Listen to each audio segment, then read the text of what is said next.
Shalom, selamat pagi Bapak Ibu Saudara sekalian. Hari ini Sabtu 18 November 2023. Saya Pendeta Mike Sahetapi mengajak saudara sekalian untuk mengikuti renungan harian yang dikeluarkan oleh Sinode GKO dengan tema saling menguatkan hati. Namun sebelumnya mari kita berdoa. Bersyukur dan berterima kasih Tuhan buat kasih setia Tuhan yang tidak pernah berkesudahan dalam kehidupan kami, yang selalu baru setiap pagi, yang telah menuntun, menyertai, memelihara kami melewati sepanjang malam, bahkan sepanjang minggu ini, sehingga kami boleh berada pagi hari ini Tuhan. Kami akan mengawali, mendasari seluruh kehidupan kami dengan kebenaran firman-Mu. Biarlah firman-Mu menjadi pelita untuk menuntun, menjadi terang untuk menerangi jalan kami sepanjang hari ini. Roh Kudus memimpin kami dalam renungan pagi ini. Amin. Pembacaan firman Tuhan hari ini terambil dari 1 Tesalonika pasal 4 ayatnya yang ke-18. Karena itu hiburkanlah seorang akan yang lain dengan perkataan-perkataan ini. Dari nas bacaan ini kita akan menggali dengan pertanyaan berikut ini. Apa yang diperintahkan Paulus kepada jemaat di Tesalonika? Ayat 18 berkata, karena itu hiburkanlah seorang akan yang lain dengan perkataan-perkataan ini. Untuk saling menguatkan dan saling menghibur satu dengan yang lain, maka Paulus menasihati jemaat di Tesalonika untuk saling membangun dan saling menguatkan. Dengan demikian, mereka dapat meningkatkan pertumbuhan dan kedewasaan rohani jemaat di Tesalonika. Meskipun mereka sedang mengalami kesusahan karena mereka sedang dalam penderitaan, namun mereka harus tetap senantiasa saling menguatkan satu sama lainnya. Gereja sebagai tubuh Kristus tidak dapat dihidupi secara egois. Mengapa?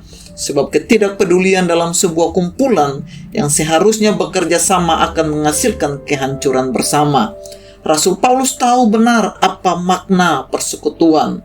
Bukan sekedar kumpulan orang percaya saja, tetapi dalam kumpulan itu ada semangat yang sama untuk saling menguatkan dan menghibur satu dengan yang lain menjelang kedatangan Tuhan yang kedua kali.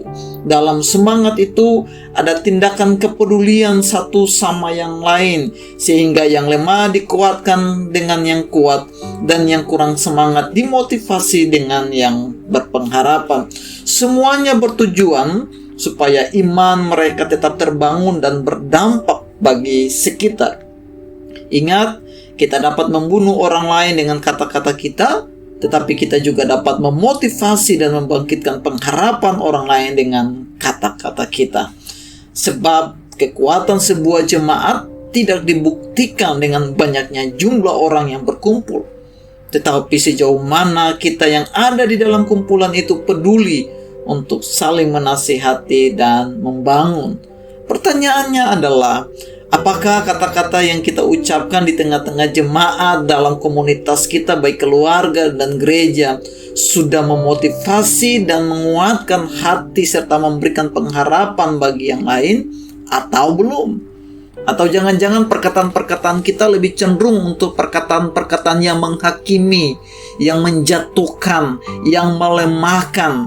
Kita suka menggosip kelemahan orang, bukan menyampaikan kelemahannya kepada orangnya langsung. Kita suka menceritakan orang di belakangnya daripada menegur dia di depannya. Kita suka melemahkan orang dengan candaan-candaan yang menjatuhkan daripada menguatkan orang itu. Itulah sebabnya perlunya kita saling menguatkan dan saling menghibur satu dengan yang lain. Untuk saling menasihati dan saling membangun inilah diperlukan sebuah sikap kerendahan hati satu sama yang lain. Orang yang menasihati tidak merasa paling benar dan paling pintar, sedangkan yang dinasihati atau ditegur juga harus membuka hati dan menerima nasihat itu. Orang yang membangun hendaknya membangun iman seseorang. Ia harus mengarahkan orang itu untuk lebih mengenal Allah secara pribadi, bukan sebaliknya ia menjatuhkan orang itu. Ingat, Dasar teguran dan nasihat untuk saling menguatkan adalah kasih. Kasih Allah lah yang menggerakkan seseorang untuk menasihati, menegur dan membangun orang lain, sehingga orang itu juga tidak merasa terhakimi atau tersinggung karena dilandasi oleh kasih. Oleh sebab itu, jemaat di Tesalonika yang masih muda itu, Paulus menegur mereka untuk saling menguatkan dan menghibur satu dengan yang lain. Dan cara untuk saling menghibur satu dengan yang lain adalah mereka harus menegur yang tidak tertib, menghibur yang tawar hati, membela yang lemah dengan cara mengingatkan mereka akan firman Tuhan, mendukung yang lemah dengan mengasihi dan berdoa bagi mereka, dan mendorong mereka untuk tetap sabar dalam penderitaan. Karena itu merupakan sebuah kehidupan Kristen yang harus dijalani secara bersama-sama. Kita tidak bisa menjalani kehidupan kita seorang diri, karena semua kita memiliki kelemahan dan kekuatannya masing-masing. Sehingga ketika kita yang lemah, yang kuat akan menghibur yang lemah itu. Ketika kita yang jatuh, mereka yang berdiri akan mengangkat yang jatuh itu. Kita yang putus asa, mereka yang memiliki pengharapan menguatkan yang putus asa itu. Itulah gunanya kita berada dalam sebuah komunitas, yaitu gereja Tuhan.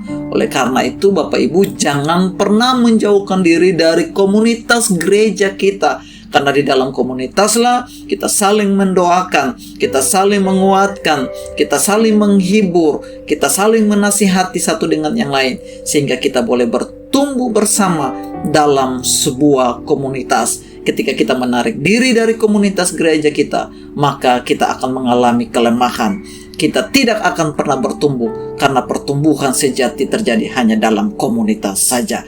Karena itu mari dalam komunitas kita GKO bersama, marilah kita terus saling menguatkan bukan melemahkan, saling membangun bukan menjatuhkan, saling mendoakan bukan saling menceritakan. Tuhan Yesus memberkati kita semua. Mari kita berdoa. Kami bersyukur buat firman Tuhan ini. Ajar kami Tuhan untuk saling membangun satu dengan yang lain, bukan saling menceritakan, bukan saling menjatuhkan.